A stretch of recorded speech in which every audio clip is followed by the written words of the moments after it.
Hello everyone, ఇది వచ్చేసి daily routine breakfast అండి. డ్రై ఫ్రూట్స్ అండ్ ఏదో ఒక ఫ్రూట్ ఇలా యాడ్ చేసుకోండి మీరు కూడా మీ బ్రేక్ఫాస్ట్లోకి.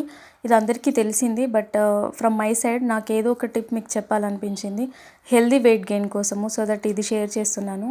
ఇలా ఒక 30 days మీకు మీరు సెల్ఫ్ ఛాలెంజ్ చేసుకోండి. ఇలా ఒక 30 days ఇలాంటి బ్రేక్ఫాస్ట్ మీరు ఫాలో చేయడం వల్ల స్కిన్ హెల్దీగా ఉంటుంది అండ్ మీరు కూడా ఫిట్గా ఉంటారు అండ్ హెల్దీగా వెయిట్ గెయిన్ అవుతారు కూడా. అండ్ ఈ ఇంపాక్ట్ అనేది ఈ ఫుడ్ వల్ల మనకి హెయిర్ కూడా చాలా స్ట్రాంగ్గా ఉంటుందండి. మనము ఎక్స్టర్నల్గా మనం ఎంత తీసుకున్నా, అంటే హెయిర్కైనా లేకపోతే స్కిన్ కేర్ ఏది తీసుకున్నా కానీ మనం ఇంటర్నల్గా సఫిషియెంట్ ఫుడ్ ఇవ్వకుండా మనం ఎక్స్టర్నల్గా ఎంత చేసినా అది వర్కౌట్ అవ్వదండి. సో దట్ ఒక 1 month మీరు కూడా ఇలా ట్రై చేసి చూడండి. డిఫరెన్సెస్ అనేది మీరే అబ్జర్వ్ చేస్తారు. అండ్ అందరికీ తెలిసిందే, బట్ నాకు ఎందుకో ఈ వీడియో మీతో షేర్ చేయాలనిపించింది. సో దట్ షేర్ చేస్తున్నాను. And please follow my channel అండి. బాయ్.